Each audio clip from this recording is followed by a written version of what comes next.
एकनाथ शिंदे मुंबईमध्ये पोहोचलेले आहेत। मुंबईच्या 6ही लोकसभा मतदारसंघांसाठी उद्या मतदान होते। राज्यातल्या एकूण 13 लोकसभा मतदारसंघांसाठी मतदान उद्या पार पडते। शेवटचा टप्पा आहे मतदानाचा। महाराष्ट्रातला 5व्या टप्प्यासाठी मतदान होते आणि अनेक दिग्गजांची प्रतिष्ठा पणाला लागलेली आहे।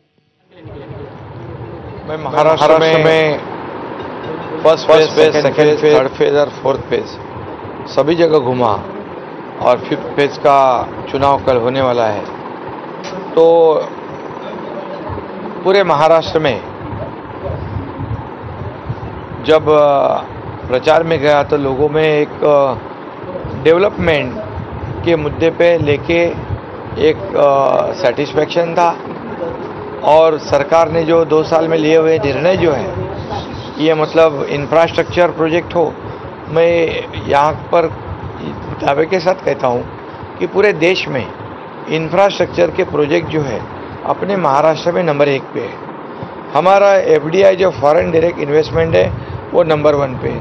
हमारा GDP में कंट्रीब्यूशन नंबर 1 पे है। तो महाराष्ट्र ऐसे राज्य है जहाँ लोग अब इंडस्ट्री आ रही है, लोगों को काम मिलेंगे और जो किसानों के लिए, महिलाओं के लिए और सभी लोगों के लिए, युवाओं के लिए जो निर्णय हमारी सरकार ने लिए हैं वो लोग जानते हैं और निश्चित रूप से सभी लोगों को साथ में लेकर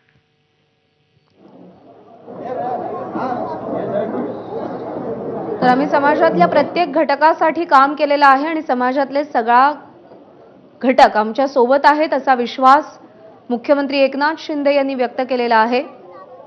मुंब्र्यामध्ये मुख्यमंत्री एकनाथ शिंदे पोहोचलेले आहेत। कल्याण लोकसभेचा एक महत्त्वाचा भाग मुंब्रा विधानसभा मतदारसंघ। मुंब्र्याचे आमदार आहेत जितेंद्र आव्हाड आणि सध्या मुख्यमंत्री एकनाथ शिंदे मुंब्र्यामध्ये पोहोचलेले आहेत। ठाण्यासाठी, कल्याणसाठी उद्या मतदान होतंय। ठाणे आणि कल्याण हे बहुतांश करून मुख्यमंत्री एकनाथ शिंदे यांचा प्रभाव क्षेत्र असलेले लोकसभा मतदारसंघ मानले जातात आणि उद्या मतदानाच्या आधी मुख्यमंत्र्यांनी इथे येणं हे महत्त्वाचं मानलं जातंय। ठाण्यामधून शिवसेनेचे नरेश म्हस्के हे उमेदवार आहेत, निवडणुकीच्या रिंगणात आहेत, तर कल्याणमधून मुख्यमंत्र्यांचे पुत्र श्रीकांत शिंदे हे निवडणुकीच्या रिंगणामध्ये उतरलेले आहेत। उद्या 5व्या टप्प्यातलं, राज्यातल्या शेवटच्या टप्प्यातलं मतदान होतंय। ठाणे आणि कल्याण या दोनही लोकसभा मतदारसंघांसाठी उद्या मतदान केलं जाणार आहे। आपण जर पाहिलं तर या दोनही लोकसभा मतदारसंघांसाठी मुख्यमंत्री एकनाथ शिंदे यांनी आपली संपूर्ण ताकद वापरल्याचे दिसतंय।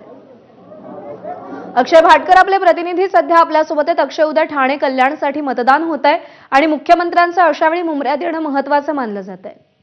नक्कीच आज मुंब्र्यातल्या मुख्यमंत्र्यांचे निष्ठावान समजले जाणारे राजन केणी यांच्या घरी एक खासगी कार्यक्रम होता। त्या कार्यक्रमाला मुख्यमंत्री आलेले होते आणि बाजूलाच ही जी शाखा आहे त्या शाखेच्या इथे देखील मुख्यमंत्री आलेले आहेत।